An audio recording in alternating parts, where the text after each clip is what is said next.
meet me at the dark.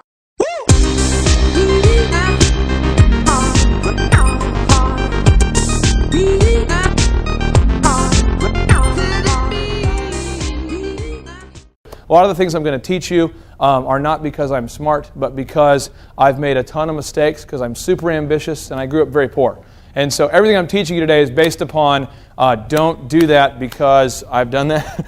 And so we're going to be teaching a lot of case studies, and because I know a lot of people don't have a lot of extra downtime to read case studies, I want you guys to know the Harvard Business Review has case studies. That's basically the essence of their MBA program. I fly through those each week. I study those and I apply them to my own businesses.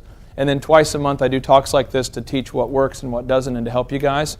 But you're going to hear a lot of self-deprecating stories about how not to do it. So just take note of, wow, that was dumb. Don't do that. And it's like, or maybe we go to church and we hear a great sermon, but are we actually changing our lives? And so one of the things that John and I always do when we do talks is we want to give you guys a takeaway. And so Man Up, it's basically kind of a symbolic of 5 key principles here.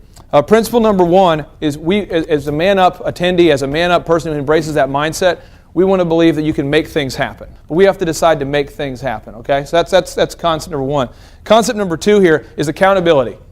I don't care if you're does anybody here work out in the gym ever? Anybody here go to the gym? Like for me, I have probably a C- workout if I don't have a partner. If I have a partner, somebody who's yelling at me, somebody who's holding me accountable, somebody who's saying, that's pretty weak, bro, then I tend to do better. So when you leave an event like this, I would encourage you to pair up with somebody, find somebody that can hold you accountable to actual quantitative results. So we're not just saying, I'm going to work harder, but maybe you commit, maybe you leave this event and you say, I'm going to make an extra 10 sales calls a day, and I'm going to do an extra 5 mailers a month. Well, who's going to hold you accountable? Who's going to know whether you did it or not?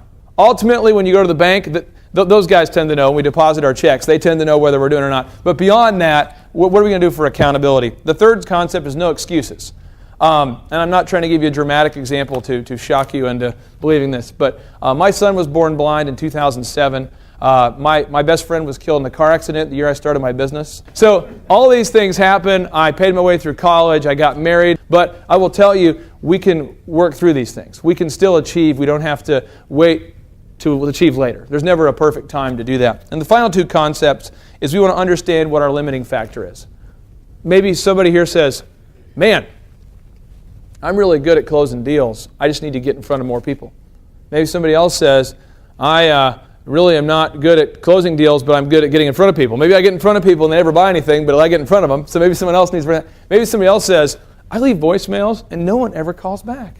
I don't know what it is. No matter how many voicemails I leave, no one calls back. Maybe somebody here says, I'm a voicemail wizard and I have the secret sauce and I don't want to tell you.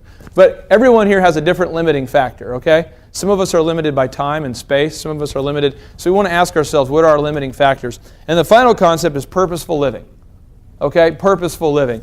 By that I mean we have to know what we're all about. Well, I have 5 kids, okay? Anybody here have any kids? So with your kids, don't we have some ballet and basketball and sports lessons and stuff? Well, how am I going to tell my kid, hey, you know what? I just agreed to a mega deal with Maytag, but I won't see you this month. You know what I'm saying? So I have to know what I'm all about. I have to know what I'm all about as a father, as a business person, as a salesperson, know what we're all about. And if we know what we're all about, then it helps us to put all this in kind of the right framework here. And the final thing I wanted to share with you guys about Man Up before I turn over to John to kind of conclude here is, at Man Up, where John and I came up with this phrase is, he and I have done road trips together. I don't know if you can relate to this, but you're driving with another dude. I like road trips with just guys, but you're driving, and basically as you're driving, somebody wants to pull over to go to the bathroom. And at that point, usually when we drive, somebody will say, just man up, which is code for causing some sort of kidney infection, but don't pull over, because that is weak. All right? A lot of guys I know right now, we all have young kids. Some dudes don't want to change a diaper. I'm one of them. And a buddy will look at me and say, hey, man up. When I worked at Faith Highway selling commercials, I used to make calls. I went to my boss and I said, hey, I don't feel like there's any good leads. And he says, oh, yeah, there's a vast conspiracy to make sure you don't make any money. That's why Ron makes 4 times as much as you do. But hey, I've got a good idea for you. Why don't you man up and just call them all until they cry, buy, or die?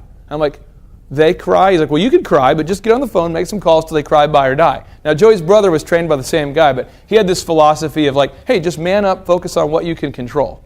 focus on what we can control here. So it's kind of making a decision today that we're going to find one thing at least today that we can improve upon. One core element. Maybe it's cold calling, maybe it's how to connect with people, maybe it's appointments. We all have a different limiting factor. And manning up is making a decision to say, I can't control the economy, I can't control the weather, I can't control my company's website, my business cards. Maybe there are certain things you can't control. Maybe as a salesman you're saying, oh, I just wish I had better business cards, or I wish our website was better, or I wish we had, but focus on what we can control, okay? Because there's certain things that we can control and obviously certain things we can't. So that is the core of the concept of ManUp. Bringing me out the dark.